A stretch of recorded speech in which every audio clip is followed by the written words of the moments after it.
tunaenda kuangalia somo lingine la muhimu kweli, ambalo lina kichwa kinachosema nini hasa utu wa kale? Utu wa kale hasa ni kitu gani?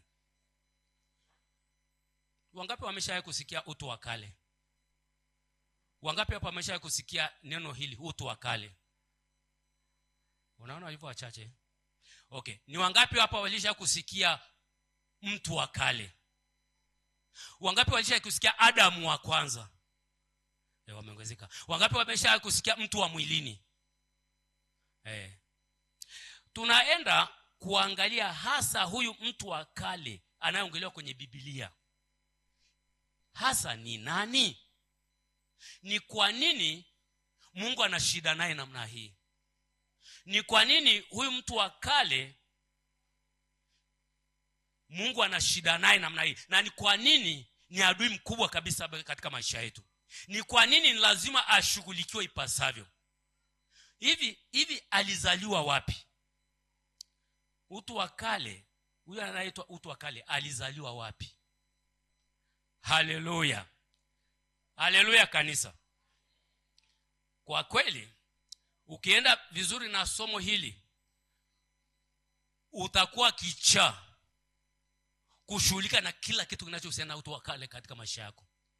Kila kitu kinachohusiana na mtu wa kale utashughulika nacho kama kichaa, ukielewa hili somo ambalo Roho Mtakatifu analeta sasa hivi. Inawezekana mwanzo ulikuwa unashughulika nacho kilaini, lakini utakapoelewa hiki ambacho Roho Mtakatifu anaenda kukiachilia leo, utakuwa na hasira kama Mungu. Utakuwa na hasira dhidi ya mtu wa kale kama Mungu alivyo na hasira dhidi ya mtu huyo, na utashughulika naye barabara.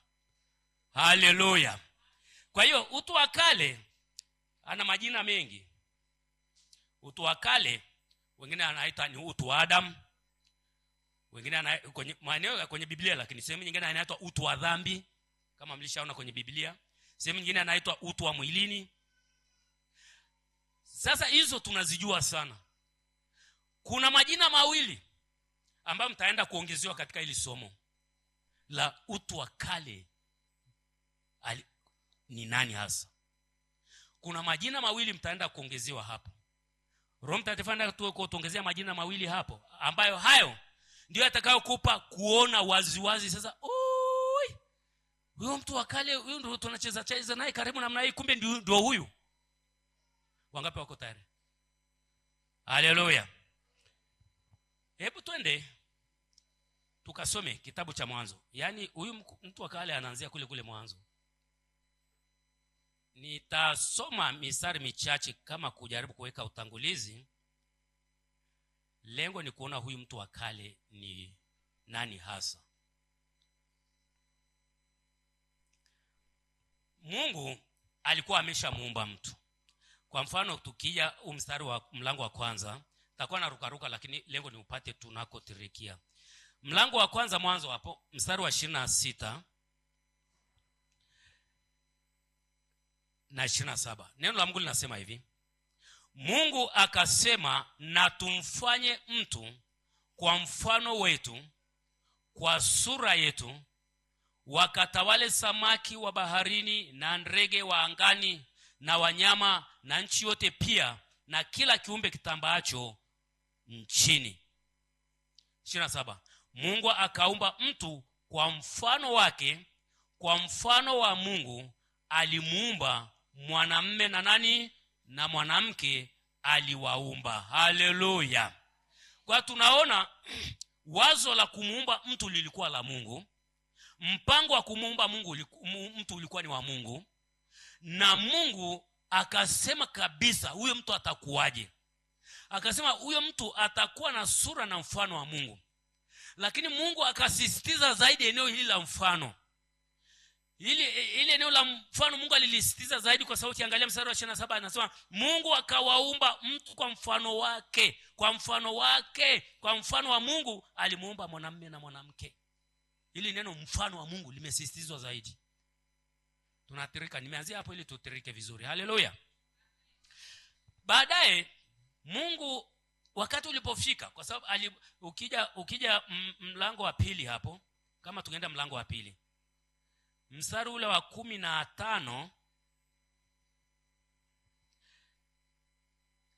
ukianzia hapo juu kidogo, Biblia inasema kwamba mstari wa 9, Bwana Mungu akachipusha katika ardhi kila mti unaotamanika kwa macho na kufaa kwa njia gani? Kwa kuliwa, na mti wa uzima katikati ya bustani, na mti wa ujuzi wa mema na mabaya. Haleluya! Hii ni wakati anatengeneza bustani kwa ajili ya kumweka yule mtu, kwa sababu alimuumba mtu kwanza. Ukiangalia mstari wa 7 unasema, Bwana Mungu akamfanya mtu kwa mavumbi ya ardhi, akampulizia puani pumzi ya uhai, mtu akawa kiumbe hai. Biblia zingine zinasema akawa nafsi hai. Haleluya! Kwa hiyo Mungu akaanza hatua kwa hatua, anamtengeneza mtu aje awe mfano wake. Tuligusia tena hapo nyuma kidogo. Kwa hiyo kuna hatua za kupita mpaka huyu mtu aje afikie kuwa mfano halisi, ili Mungu aingie. Kwa sababu lengo la Mungu kumuumba awe mfano, nilitoa mfano wakati mwingine, ni kama awe kama glove, alafu mkono uwe ndio Mungu mwenyewe, aingize mkono kwenye ile glove, na ule glove ambao ni mfano wa mkono wa Mungu ndio mtu sasa. Haleluya! Haleluya kanisa. Kwa hiyo kabla haijafika wakati Mungu amuingie yule mtu aliyemtengeneza awe mfano wake, awe nyumba yake, amwenee Mungu, kuna maandalizi Mungu alitaka ayafanye. Tuliona huyu mtu anatakiwa akuwe kiroho. Ameumbwa kimwili, ni mkubwa kila kitu na ndevu, lakini kiroho hamjui Mungu vizuri. Kiroho hawezi kutembea na Mungu katika ulimwengu wa roho.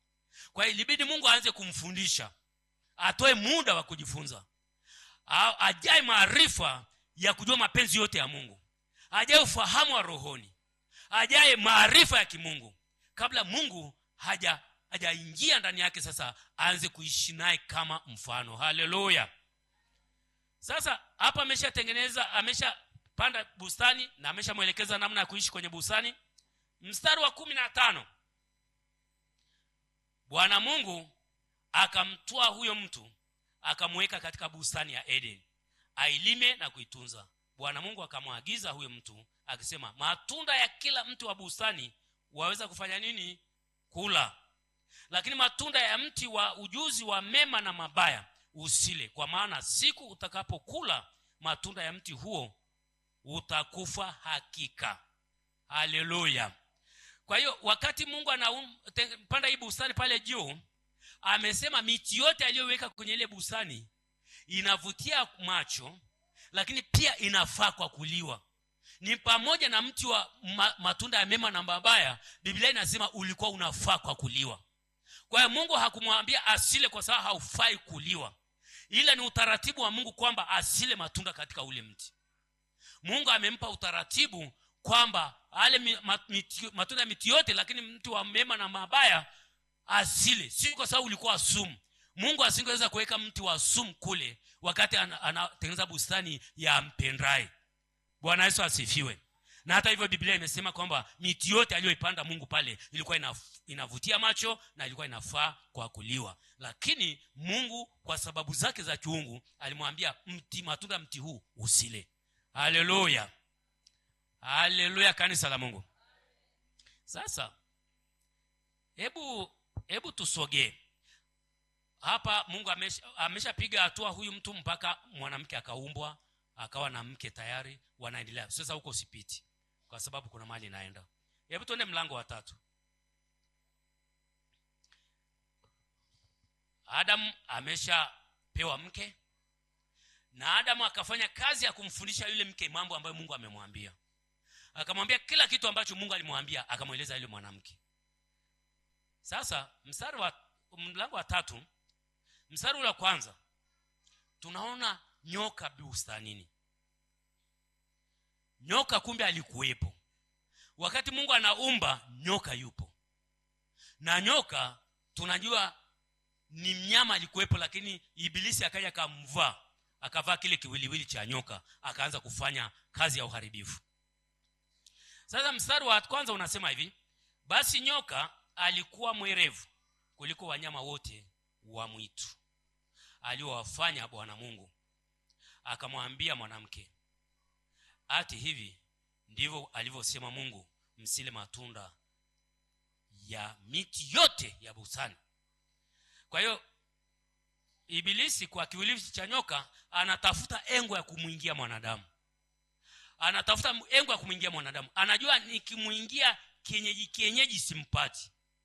Anaanza na lugha ya kwenda mbali kabisa kumwambia eti Bwana Mungu amewaambia msile kabisa tunda lolote katika bustani. Yaani anamweka kwenye kona ngumu ambayo lazima atajitetea.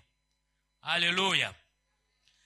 Sasa yule mwanamke, nyoka yeye anajua kwa nini akaenda kwa mwanamke. Alijua atapata hapo slope ya kumdanganya. Haleluya. Na alijua akimdanganya mwanamke, mwanamume hana nguvu kubwa kwa mwanamke. Mwanamke ataenda kumdanganya mwanamume. Kwa hiyo alipita kwenye hiyo channel. Wanaume tupo. Mlinde himaya zenu vizuri. Lindeni vituo vyenu vizuri. Hao watu wakiteleza kukuingiza mkenge ni kushukia, ni pakushukia tu, amesha kuingiza kona. Nyoka anamuogopa mwanadamu. Anamuogopa yule mwanamume kumuingia amueleze hizo hadithi. Kwa sababu ile anaanza tu eti Mungu anza haraka. Anasema hapa kapangiliki. Akapata upenyo kwa mwanamke, kwa sababu mwanamke anapenda vitu vya vitenge vimekuja vya mwaka huu atanunua, vikija mwaka kesho atanunua, vikija mwaka kesho atanunua. Mwanamke ndivyo alivyo. Yaani ni mtu wa fashion, mtu wa mabadiliko, mtu wa vipya. Haya mambo ameshaelezwa na mume wake akaelewa, lakini kuna mtu mwingine amekuja anataka kumueleza kwenye engo nyingine. Kweli ndio hivyo. Kwa hiyo akajua engo hii nitaipata. Akajua nikimpata huyu. Sasa yule mwanamume aliyeimba akasema sasa huyu ni nyama katika nyama zangu, mfupa katika mfupa yangu, kalia kaomba. Akasema huyu akimuingia yule mbona rahisi tu, ngoja nianzie kwa huyu. Na kweli alifanikiwa. Akamdanganya huyu mwanamke. Sasa mwanamke mstari wa 2 anasema mwanamke akamwambia nyoka, matunda ya miti ya bustani twaweza kula. 3, lakini matunda ya mti ulioko katikati ya bustani Mungu amesema msiale. Akaongeza chumvi, wala msiaguse msije mkafa. Hii msiaguse inawezekana ni Adamu alikazia kwa kujua kiherehere cha mwanamke cha mke wake, akasema huyu usipomfungia kamba za kutosha huyu. Akasema inawezekana akaenda kuyashika na yapeleleza tamaa ikamuingia akakuta ameshakula. Kwa hiyo huyu namdhibiti. Amesema hata kushika usishike kabisa. Lakini anajua kushika sio shida, lakini kwa huyu mimi namdhibiti. Kumbuka Mungu alimruhusu Adamu amuelimishe mke wake. Kwa hiyo kwa kumjua akasema huyu lazima niweke break ya ziada. Na hata kushika amesema tu usishike kabisa.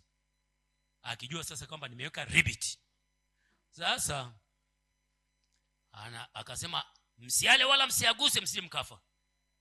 Nyoka kaingia kazi. Mstari wa 4. Nyoka akamwambia mwanamke, hakika hamtakufa.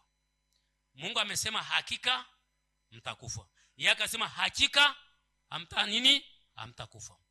Kwa hiyo ameleta taarifa zilizo kinyume kabisa na taarifa Mungu alizoteleta. Lakini anajenga hoja yake sasa. Mstari wa 5 anajenga hoja kwa nini anasema hamtakufa. Anasema kwa maana Mungu anajua ya kwamba siku mtakayokula matunda ya mti huo mtafumbuliwa macho, nanyi mtakuwa kama Mungu, mkijua mema na mabaya. Sasa mstari wa 6, mwanamke alipoona ya kuwa ule mti wafaa kwa nini? Kwa chakula, wapendeza nini? Macho. Sasa kumbuka hivi vitu havikuwa vipya, kwa sababu hata pale juu Biblia inasema kwamba Mungu ile bustani aliyoumba, ile miti ilikuwa inavutia macho na ilikuwa inafaa kwa nini? Kwa chakula. Kwa hiyo hiki sio kipya. Kipya ni nini hapa? Anasema nao ni mti wa kutamanika kwa maarifa. Hiki ndio cho kipya. Hiki ni mti wa kutamanika kwa maarifa. Hiki kitu cha kutamanika kwa maarifa ni nini kimemuingizia huyu mama aanze kuona kutamani maarifa kwenye ule mti? Kimetoka kwa yule nyoka. Kimetoka kwa yule nyoka kwa sababu mstari wa 5 amesema Kwa maana Mungu anajua kwamba siku mtakayokula matunda ya mti huo mtafumbuliwa macho, nanyi mtakuwa kama Mungu, mkijua. Hebu sema mkijua. Kanisa sema mkijua. Hilo neno mkijua ni maarifa. Mkijua mema na mabaya. Kwa hiyo kuna kupata maarifa pale, maarifa ya mema na mabaya. Kwa hiyo hiki ndio kitu kipya ambacho shetani amemuingizia yule mama. Kwa hiyo vile viwili vya juu havikuwa vipya, ila kutamani sasa maarifa ni kitu kipya, lakini hakikutoka kwa Mungu, kimetoka kwa shetani. Kanisa tuko pamoja? Naenda polepole ili usimisi hiki kitu nikifika pale usije ukamisi. Haleluya. Biblia inasema alipoona unatamanika kwa maarifa, basi alichuma. Hata nyoka hakumchumia, alichuma matunda yake akala, akampa na mumewe, naye akafanya nini? Hata hajabishana, hata hajampiga hata kofi kwa umefanya kitu gani, slope tu. Kaeni nao kwa akili, Biblia inatufundisha. Haleluya. Neno la Mungu alikukosea kusema kaeni na wake zenu kwa akili. Akili ya kimungu yani. Sio akili ya kidunia, haifui dafu hata hiyo. Haleluya. Mstari wa 7. Utaweza kuona ni kitu gani shetani alikisema ambacho ni ukweli na ni ipi ambacho ni uongo, kwa sababu siku zote wanakuja na nusu kweli, nusu uongo, mradi anajua namna yote atakupata tu. Haijalishi kama ilikuwa nusu ilikuwa nzima. Mstari wa 7. Wakafumbuliwa macho wote. Walifumbuliwa macho, hawakufumbuliwa? Wakafumbuliwa macho wote wawili, wakajitambua kuwa wako uchi, wakashona majani ya mtini na kujifanyia mavazi ya kusitiri uchi wao. Haleluya. Bwana Yesu asifiwe. Sasa wamekula matunda ya mti wa ujuzi wa mema na mabaya, wakafumbuliwa macho kweli, lakini kufumbuliwa macho hakukuwasaidia. Hakukuwasaidia kwa sababu walifumbuliwa macho sio kwa njia sahihi, sio kwa njia ya Mungu, ni kwa njia ya kupitia kwa muovu. Kwa hiyo wakaanza kujua mabaya kwa kuyatenda. Wakaanza kujua mabaya kwa kuyatenda. Sasa bado nina safari ya kutaka kuona utu huu ulizaliwa wapi.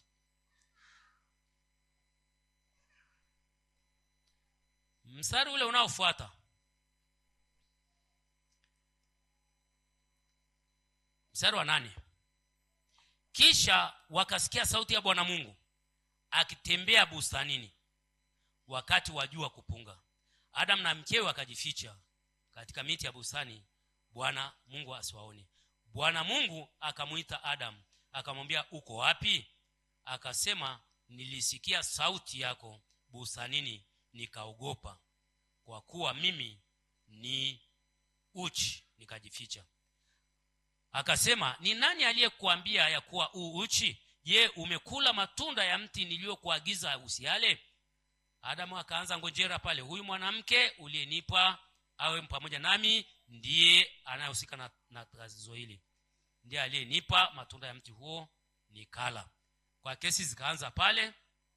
Ukisoma utaona jinsi ambavyo Mungu alianza kuhudumia moja baada ya nyingine. Na alipofika kwa nyoka, baada ya kuambiwa kwamba nyoka ndiye amesababisha, hakuwa na mjadala na nyoka, kwa sababu tayari kulikuwa na uadui kati ya Mungu na nyoka. Nyoka ni shetani, si ndio? Bwana Yesu asifiwe. Kwa hiyo Mungu aliingia moja kwa moja kutamka hukumu. Akamwambia, nami nitaweka alianza 14. Akamwambia, Bwana Mungu akamwambia nyoka, kwa sababu umeyafanya hayo, umelaaniwa wewe kuliko wanyama wote na kuliko hayawani wote walioko mwituni. Kwa tumbo utakwenda na mavumbi utakula siku zote za maisha yako. 15. nami nitaweka uadui kati yako na huyo mwanamke, na kati ya uzao wako na uzao wake. Huo utakuponda kichwa na wewe utauponda kisigino.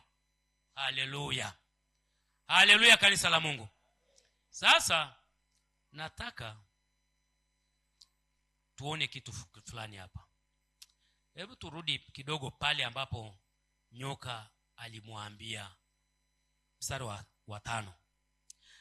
Anasema kwa maana Mungu anajua, ni nyoka anawaambia, kwa maana Mungu anajua ya kwamba siku utakayokula matunda ya mti huo mtafumbuliwa macho. Hilo sio shida, kwa sababu tumeona limetokea. Shida ni hapa nakoendelea, nanyi mtakuwa kama nani? Kama Mungu, mkijua mema na mabaya. Kwa hiyo shida imeanzia hapa. Shetani alichokuwa anawauzia ni kitu ambacho waigizaji wanakiita script. Najaribu kutafuta Kiswahili cha script. Wanaoigiza maigizo. Mlishawahi kusikia script? Script, wanaoigiza maigizo.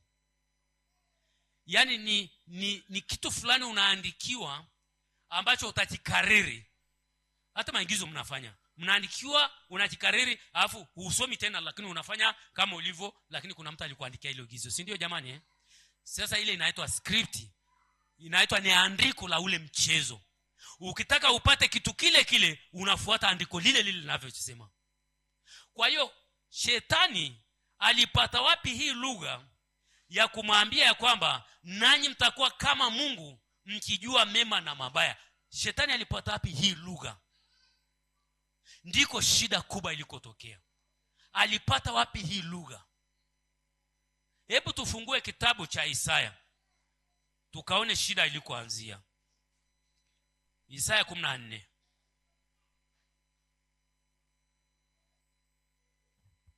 Isaya mstari wa 14.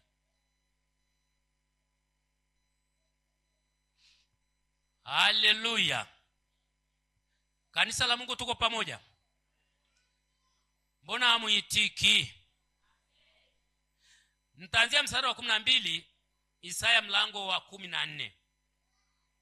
Inaongelea ni miongoni mwa maeneo machache sana yanaleta ufunuo wa shetani wakati anaitwa Lucifer kabla hajaanguka. Ni maeneo machache katika Biblia yanatufunulia Lucifer alivyokuwa na mpaka anguko lake lilivyokuwa. Kwa hiyo tunaenda kuona script aliyobuni Lucifer, akatembea nayo mpaka akaanguka. Alafu tutaona kama inafanana na ile script alile wazo alilompelekea mwanamke pale bustanini. Mstari wa 12 anasema hivi, kama tumepata Isaya 14 tumefika Mstari wa 12 anasema hivi: jinsi ulivyoanguka kutoka mbinguni, ewe nyota ya alfajiri. Lucifer alikuwa anaitwa nyota ya alfajiri. Mwana wa asubuhi, jinsi ulivyokatwa kabisa, ewe uliyewaangusha wa mataifa. 13. Na ulisema moyoni mwako, nitapanda mpaka mbinguni, nitakiinua kiti changu juu kuliko nyota za Mungu. Nyota za Mungu ni malaika wa Mungu. Haleluya. Kanisa, tuko pamoja? Nami nitaketi juu ya mlima wa mkutano katika pande za mwisho za kaskazini. Mstari wa 14. Naomba tusome kwa pamoja sasa. 1, 2, 3, go. Sasa kanisa la Mungu, mmeenda wapi tena? Hebu wote tuchukue Biblia tuosome sasa. 1, 2, 3, go.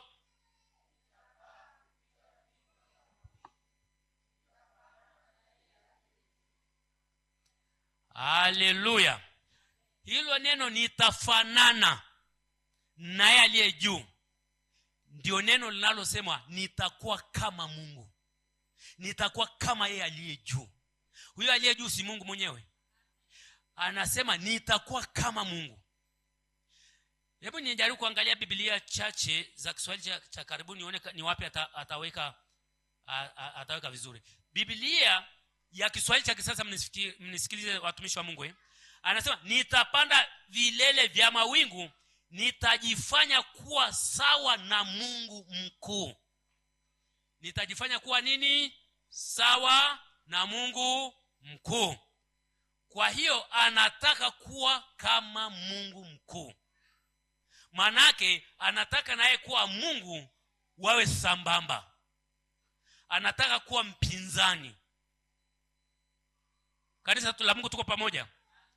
Ngoja niwasomee tena Biblia nyingine ya neno. Mwe pamoja, haya ni maandiko haya. Ukipata ufunuo utakusaidia sana. Tuko pamoja kanisa la Mungu? Nisome. Biblia neno inasema hivi: nitapaa juu kupita mawingu, nitajifanya kama yeye. Unaona ile neno kama nitajifanya kama yeye aliye juu sana. Haleluya. Kwa hiyo andiko alilonalo ni kujifanya kama Mungu aliye juu sana. Kama manake nini? Manake ni kuwa sawa na Mungu. Ni kuwa sawa na Mungu. Tumesoma Biblia zingine hapa zimetuambia. Kwa hiyo moyoni mwake kukaumbika kwamba anataka awe sawa na nani? Mungu. Akajipatia theluthi ya malaika wakamuunga mkono kwamba pindua na wewe weka kiti chako pale. Kuna wasomaji na wanatheolojia wao wanasema kwamba alinusa kwamba mkono wa kuume wa Mungu Baba kuna mwana atakuja baadaye. Atakuja kukaa mkono wa Mungu Baba, Yesu Kristo. Akasema ujanja kuwahi, nitainua kaniweke kiti changu kiwe sawa na yeye. Lakini hilo tuliache, siko na kwenda leo. Haleluya. Tumeshaona shetani alipata wapi ile andiko alilomwambia yule mwanamke. Ni andiko la uasi la kutaka kuwa kama Mungu. Na alipotaka kuwa kama Mungu, alifanikiwa? Hakufanikiwa. Vita ilianza mbinguni. Mikaeli akaleta majeshi, wakapambana. Lakini kwa sababu uasi ulikuwa mkubwa, akanyofoka na theluthi moja ya tatu. Yaani kama mafungu matatu ya malaika wote kaondoka na fungu moja. Kama achia Mungu mafungu mawili. Sasa kama Mungu alishakuja kuumba wengine kajazia hilo hatujui. Lakini aliondoka na fungu zima. Uasi ulikuwa mkubwa. Ulileta mtikisiko mkubwa katika uumbaji wa Mungu. Sasa alipotupwa katika dunia huku kwenye uumbaji, Mungu anapokuja kuumba upya sasa, shetani yuko pale pale. Ndio maana watu wanasema kwamba ule uumbaji uliokuwa unafanyika pale ulikuwa ni uumbaji wa matengenezo ya kitu ambacho kilishafanyika tena huko nyuma.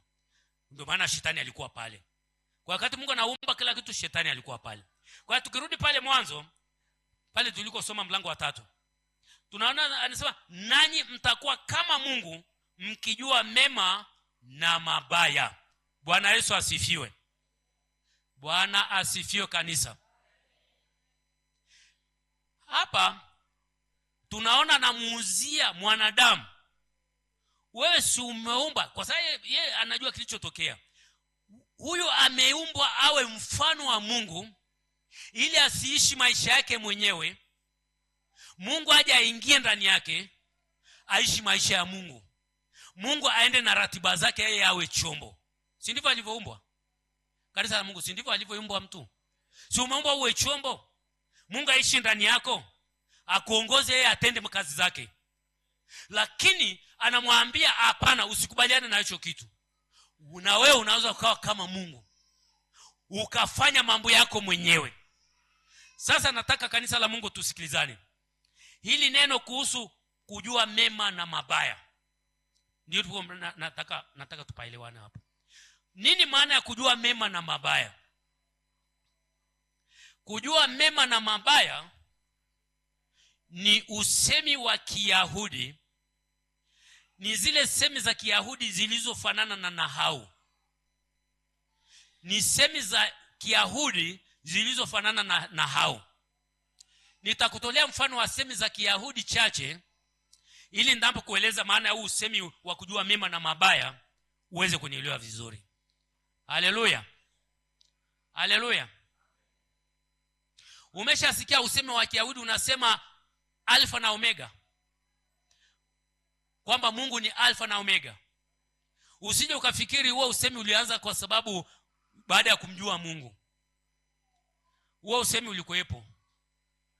Ni usemi wa Kiyahudi kwamba mtu utakwambia hiki kitu ni alfa na omega, hiki kitu ni mwanzo na mwisho. Maana yake anakuambia hakuna kilichosazwa nje ya hicho kitu.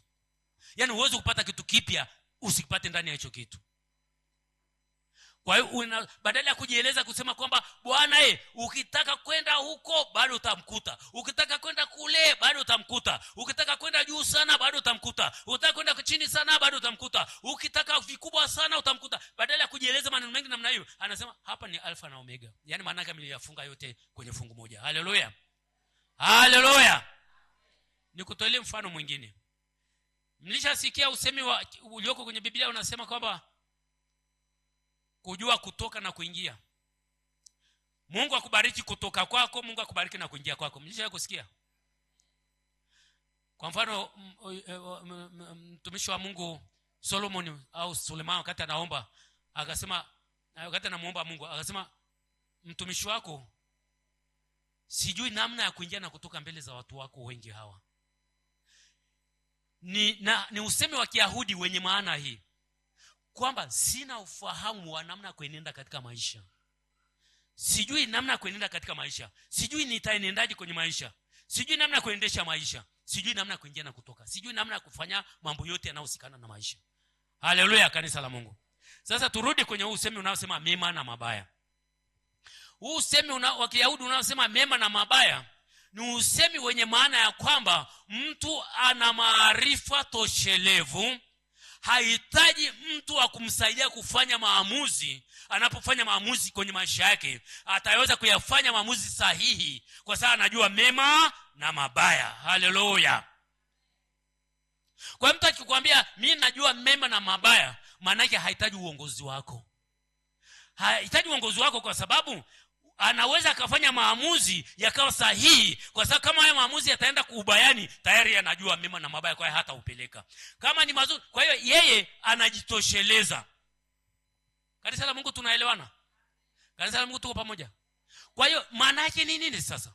Ni kwamba shetani alikuwa anamwambia ukila huu mti utajitosheleza kimaarifa, utajitosheleza kujua mema na mabaya kwenye maisha yako, utajitosheleza kujua njia sahihi kwenye maisha yako ni ipi, utajitosheleza kufanya maamuzi mbalimbali ya maisha yako. Hutamhitaji Mungu tena akusaidie kufanya maamuzi, hutahitaji tena uongozi wa Mungu. Na ukishaweza kufanya maamuzi ya uende wapi utoke wapi bila kumhitaji Mungu, maana yake uhitaji tena kuongozwa na Mungu. Maana yake unaweza kuwa Mungu na wewe mwenyewe. Haleluya, kanisa la Mungu. Wangapi wanaelewa? Nataka uone ubaya wa utu wa kale Mungu alivyouona. Kwa hiyo kumbuka hapa sasa kitendo cha mwanamke kutamani ule mti kwa maarifa. Maana yake mwanamke alitamani ule mti kwa kutaka ajue mema na mabaya, ajitosheleze, asihitaji tena kuongozwa na mume wake, asihitaji tena kuongozwa na Mungu, aweze kufanya maamuzi kwa sababu anajua mema na mabaya. Kwa hiyo Mungu akauona uasi ule. Mungu akawaona watu walioharibika ambao hawezi kuwaongoza tena. Mungu hawezi kuwaongoza tena hawa watu. Wameshajua mema na mabaya. Wako kama Mungu tayari. Mungu ndiye ambaye pekee alikuwa na uwezo wa kujua mema na mabaya. Yaani Mungu akifanya maamuzi hayaendi kuharibika kwa sababu anajua mema na mabaya. Sasa Mungu kujua mema na mabaya ni tofauti na namna ambavyo mwanadamu alikuja kujua mema na mabaya. Kwa sababu mwanadamu alijua mema na mabaya kwa kuyafanya. Mungu anajua mabaya kwa sababu ya uungu wake wa kujua kila kitu bila kuyafanya mabaya. Ndio maana anaitwa mtakatifu. Haleluya. Kwa hiyo tunaposema Mungu anajua mema na mabaya, usije ukapata picha kwamba Mungu anatenda mema lakini pia na mabaya huwa anatenda kwa sababu anajua. Mungu anajua mabaya yote kwa sababu ya uwezo wake wa kujua kama Mungu. Mungu sana anajua kila kitu. Kuna kitu cha kumficha Mungu? Kwa hiyo Mungu anajua mabaya yote bila kuyafanya. Mwanadamu akayajua mabaya lakini kwa kufanya. Haleluya, haleluya. Tunaelewana watumishi wa Mungu? Sasa umeshaona shida iliyotokea hapa ni kwamba mwanadamu aliyeumbwa awe mfano, Mungu aje akae ndani yake, ghafla ameshatoka kwenye uumbaji ule wa kwanza wa kuwa mfano, pakazaliwa kitu kingine cha mwanadamu anayetaka kuwa kama Mungu, na mwanadamu ambaye ameshaonja mema na mabaya na anaanza kaendelea kufanya maamuzi ya maisha yake. Kwa hiyo Mungu hataweza kumuongoza tena. Haleluya. Roho Mtakatifu akusaidie kumengenya viingie. Hebu twende tuone Mungu anasemaje.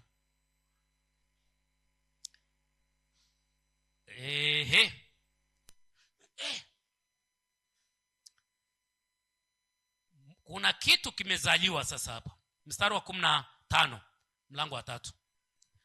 Kumbuka tuna swali lilikuwa linasema huu utu wa kale ulizaliwa wapi? Mungu hakuumba utu wa kale. Kanisa la Mungu, kwani Mungu aliumba utu wa kale? Ule utu wa kale ambao uko ndani ya mtu Mungu aliumba kwani? Ulizaliwa wapi? Sasa tukija Mwanzo 3 mstari ule wa 15. Wakati Mungu ametoa hukumu kwa shetani, akasema kwa tumbo utakwenda na utakula mavumbi, na kama alivyotamka pale. Mstari wa 15 Mungu anasema hivi, nami, huyu anasema nami nani watumishi wa Mungu? Mungu. Anasema nami nitaweka uadui kati ya huyo mwanamke. Ngoja ninarudia. Nami nitaweka uadui kati yako na huyo mwanamke. Kanisa la Mungu, uadui umeweka kati ya nani na nani? Kanisa la Mungu, naomba tutamke wote. Uadui umeweka kati ya nani na nani? Kati ya nyoka na wakiwa pale, wakiwa wanaonana pale. Nyoka yuko pale, akaambiwa naweka uadui kati yako na huyu mama hapa. Tayari hilo siliko wazi. Tuone uadui mwingine. Alafu akasema na kati ya uzao wako. Uzao wa nani huyo? Wa nyoka. Na kati ya uzao wako na uzao wake.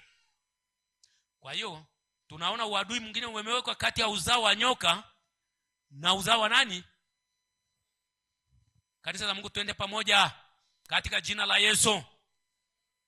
Uadui mwingine umewekwa kati ya uzao wa mwanamke na uzao wa nani? Sasa nauliza. Alafu anaendelea. Anasema huo utakuponda kichwa. Yaani huo uzao wa mwanamke utakuponda kichwa, na wewe uzao wako utamponda kisigino. Haleluya, haleluya. Swali, huu uzao wa mwanamke unaeleweka, utakuja kutokea. Niulize swali, huu uzao wa nyoka ulitoka wapi? Kwani nyoka anazaa? Kwa sababu tunaongea habari za ibilisi, msiende kwenye nyoka anayetaga mayai huko. Haleluya, Bwana Yesu asifiwe. Ibilisi alianguka yeye na theluthi ya malaika, hawazaliani. Ni wangapi wameshasoma kwenye Biblia kwamba mapepo yanazaliana? Mapepo yanazaliana. Sasa huu uzao wa nyoka unapatikana wapi wakati mapepo yazaliani? Bwana Yesu asifiwe. Bwana asifiwe, kanisa la Mungu. Ni kwamba baada ya mwanamke kupokea lile neno la nyoka la kwamba awe kama Mungu, na kwamba kila lile tunda akipata tu maarifa ya mema na mabaya, hamuhitaji tena Mungu, maana yake anakuwa kama Mungu anayejitegemea. Maana yake palizaliwa utu usiotaka kumtegemea Mungu tena. Ulizaliwa utu wa nyoka. Haleluya, ulizaliwa utu wa nyoka. Kwa hiyo utu mpya, utu wa kale ndio utu wa nyoka uliozaliwa siku ile ambapo mwanamke alikula ile tunda. Ulizaliwa utu unaoitwa utu wa nyoka. Haleluya. Nitakuhakikishia kwa kwenye neno la Mungu usiwe na shida. Utapata hakika kabisa. Haleluya. Sasa uone Mungu anachokithibitisha mstari wa 22. Tuone pale chini kidogo, tuone Mungu akithibitisha kitu pale mstari wa 22. Mstari wa 22 naenda haraka kidogo sijui. Mwanzo 3:22. Tumefika? Wengine wananiangalia tu labda hawana Biblia. Mwanzo 3:22. Tumefika kanisa la Mungu? Au naenda haraka mno? Naona wengine wanaandika Biblia wameweka pembeni. Okay? Haleluya. Tumeshafika? Wangapi pemefika? Wangapi pemefika? Okay, ngoja nisome sasa. Mwanzo 3:22 ni Mungu anaongea maneno haya. Bwana Mungu akasema, basi huyu mtu amekuwa kama mmoja. Naomba msome huo mstari. 1 2 3 go. 1 2 3 go.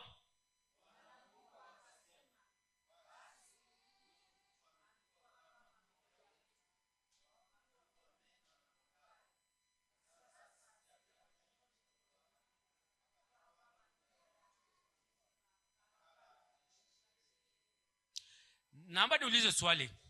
Ni wangapi wanasema Mungu kuna wakati mwingine anasema uongo? Ni wangapi wanasema Mungu huwa hasemi uongo? Ni wangapi wanasema Mungu huwa haweki hata chumvi? Okay. Huyu ndio Mungu tunayemjua, si ndio jamani? Huyu Mungu tunayemjua anasema hivi, Bwana Mungu akasema, basi huyu mtu amekuwa kama mmoja wetu kwa kujua mema na mabaya. Ni Mungu anathibitisha hilo.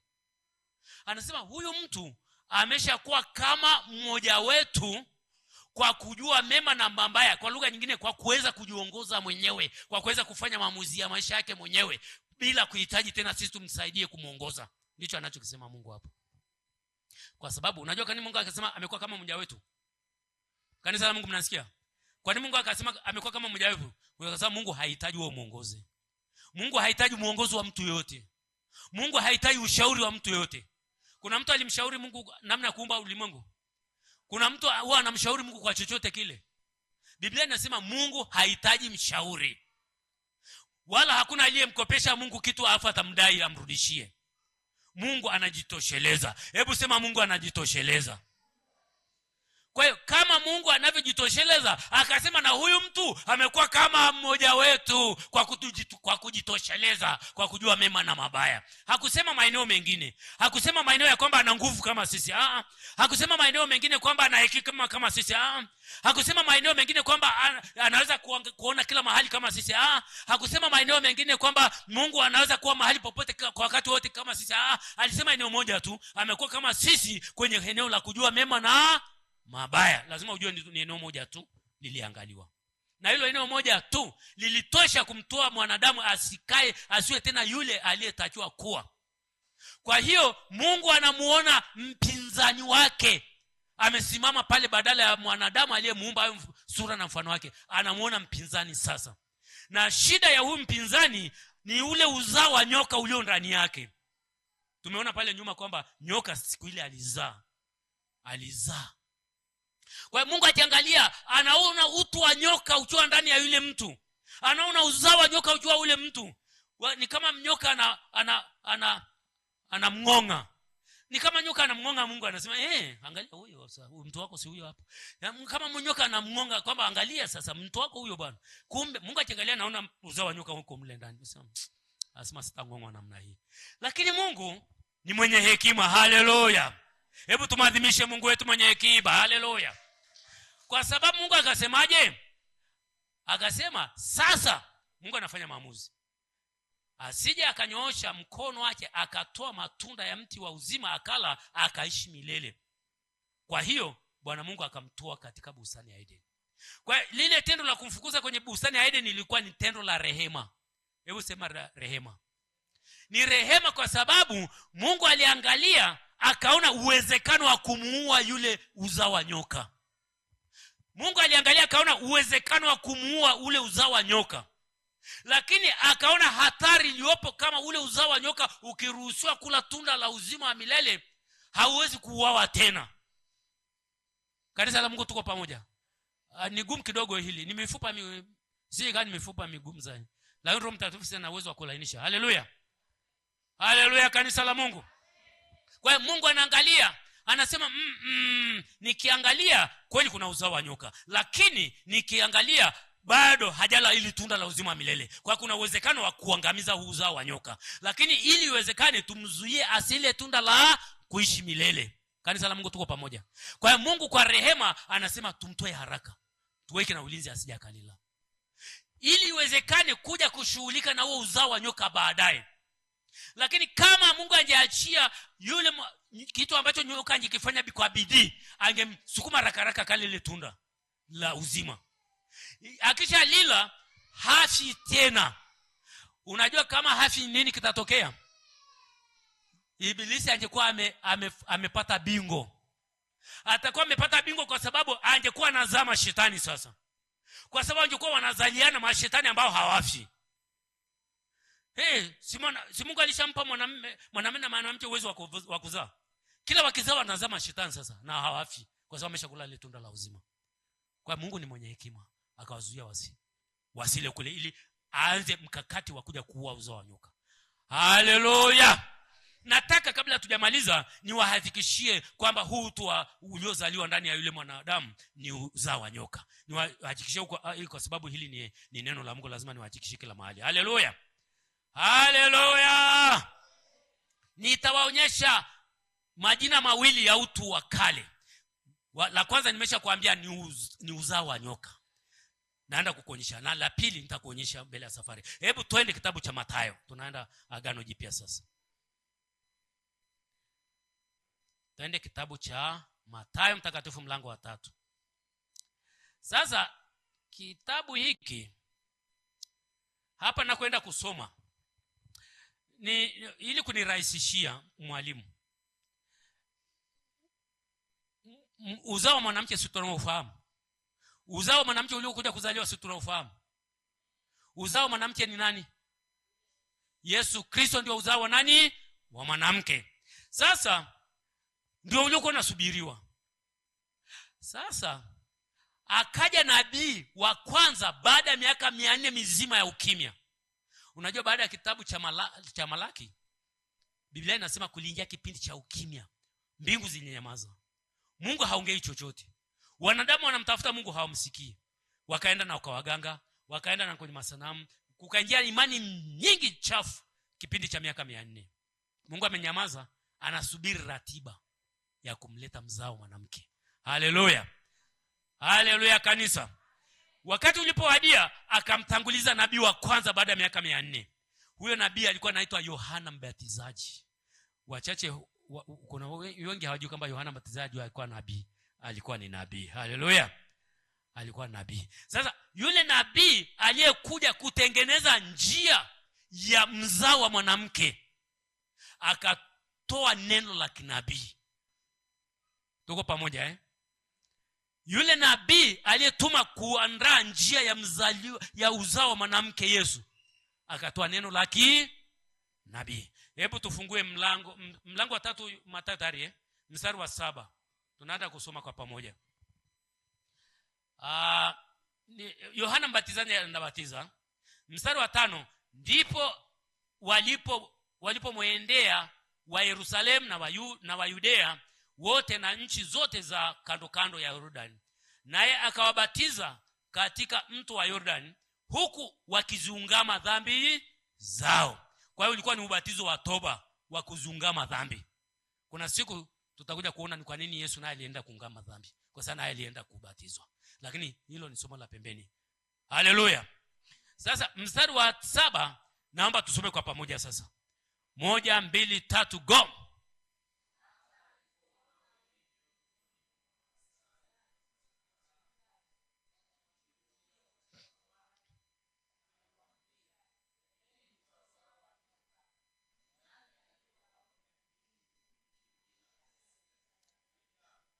Haleluya. Akawaambia enyi uzao wa nani? Wa nyoka. Anawaambia nyoka, anawaambia wanadamu. Kwa ameshaona kuna kitu kinaitwa uzao wa nyoka Umejashajua ulizaliwa wapi? Ulizaliwa wapi? Umeshajua ulizaliwa pale mwanzo tulikosema. Kwa hiyo ule utu wa kale ambao ni utu wa Adamu wa kale unaitwa ni uzao wa nyoka, kwa sababu ulizaliwa na nyoka, yule mwanamke alipopokea neno la nyoka. Mtu akipokea neno la Kristo anaokoka, anazaliwa upya kama mtoto wa Mungu. Mtu akipokea neno la shetani anazaliwa mzao wa nyoka. Ndicho kilichotokea pale. Haleluya. Lakini twende na mistari, tuongeze mistari miwili hivi. Hebu twende Mathayo hapo mstari mlango wa 12. Tuone Yesu mwenyewe baada ya kurudi. Kwa sababu Yesu sasa ndio mzao wa mwanamke ameshakuja. Hebu tuone yeye anasemaje. Mstari Yohana 12 tumefika, sio Yohana, sorry. Mathayo 22 tumefika. Mathayo 12 tumefika. Tumefika watumishi wa Kristo. Naona muda wangu unataka kuondoka, ndio maana unaona kama nimeweka kaspeed fulani. Lakini naenda kumalizia si muda mrefu. Kuna mahali nitaka nishike, lakini naona kwa kweli sitafika huko. Afadhali tuende pale ambapo Roho Mtakatifu atatujalia. Mstari wa 33 unasema, ufanyeni mti kuwa mzuri. Ni maneno ya nani hayo? Sema ya Yesu Kristo. Ufanyeni mti kuwa mzuri na matunda yake kuwa mazuri, au ufanyeni mti kuwa mbaya na matunda yake mabaya, kwa maana kwa matunda yake mti hutambulikana. Sasa kanisa lote kwa nguvu zote naomba tusome mstari wa 34. Mstari wa 30 ngapi? Mstari wa 30 ngapi kanisa la Mungu? Tusome kwa sauti kubwa. 1 2 3 go.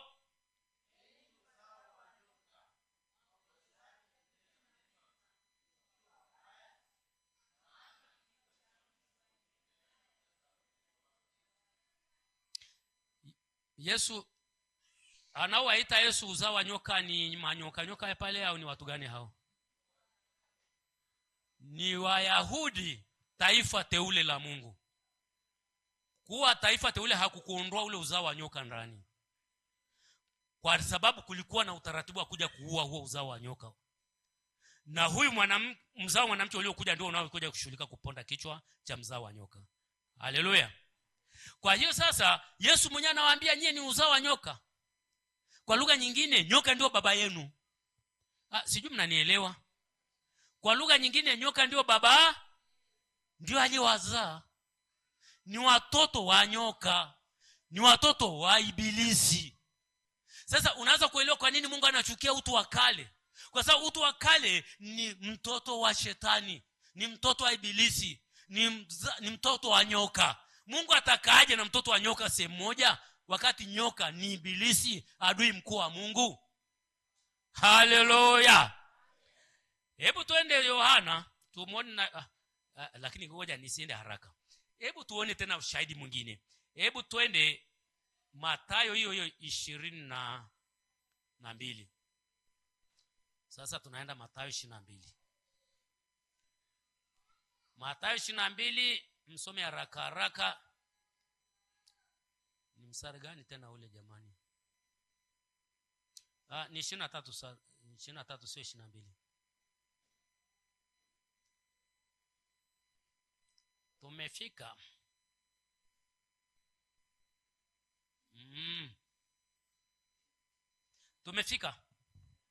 Tumefika. Mstari wa 33 naomba msome kwa pamoja wote. Mathayo 23:33. Kama tumefika naenda kuhesabu tusome. 1 2 3 go.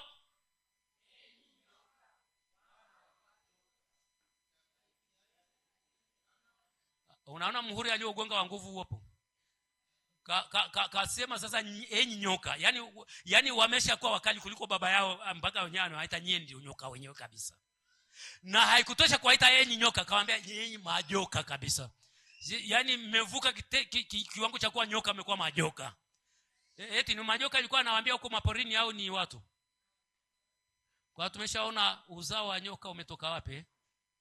Uzao wa nyoka umetoka pale mwanzo, wakati mwanamke alipomsikiliza shetani. Huo uzao wa nyoka ndio unaitwa unaitwa utu wa kale. Ndio unaitwa utu wa Adamu wa kwanza. Hebu tuone jina lingine la huu utu wa kale kabla sijamaliza mafundisho ya leo. Tuende Yohana sasa. Wakati wa Yohana mlango wa 8, tukimbie pale. Tunaenda kumaliza haraka. Kuna wengine inawezekana njia zimeanza. Okay. Mstari wa 42 ni Bwana Yesu anaongea. Mstari wa 42 Yesu anasema hivi, Yesu akawaambia, kama Mungu angekuwa baba yenu, mngenipenda mimi, kwa maana nilitoka kwa Mungu. Yaani walikuwa wameshajitangaza kwamba Mungu ni baba yao. Angalia mstari wa 41 anasema, ninyi mnazitenda kazi za baba yenu. Ndipo walipomwambia, sisi hatukuzaliwa kwa zina, sisi tunaye baba moja, yaani Mungu.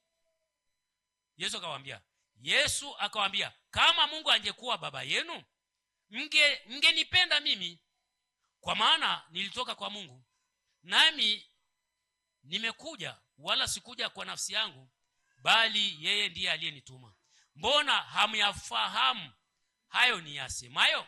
Ni kwa sababu ninyi hamwezi kulisikia neno langu. Mstari wa 44, naomba sasa msome kwa pamoja jamani, watumishi wa Kristo. Tunaenda kumaliza, kila mtu asome. 1 2 3 go.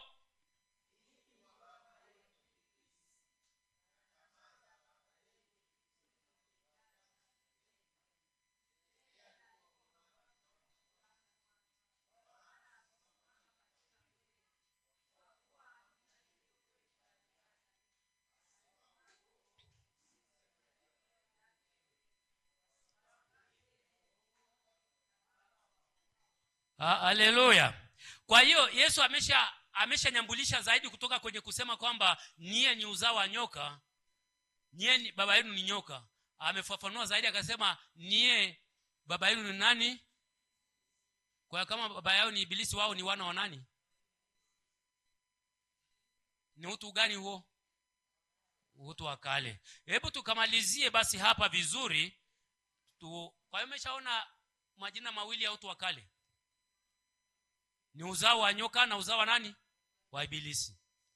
Hebu niambie, hayo maneno mawili kweli utayaelewa afu kubali chochote cha utu wa kale? Yaani utaelewa kabisa huu ni utu wa nyoka na bado ukubali kutembea na hilo jambo?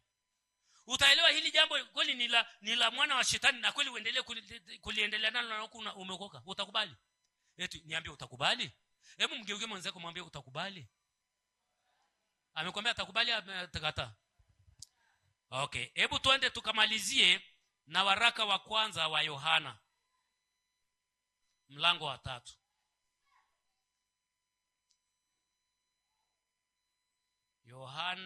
Waraka wa kwanza wa Yohana mlango wa 3. Nasoma mistari michache. Mstari wa 7. Mstari wa 7 unasema hivi, watoto wadogo, tumefika watumishi wa Mungu.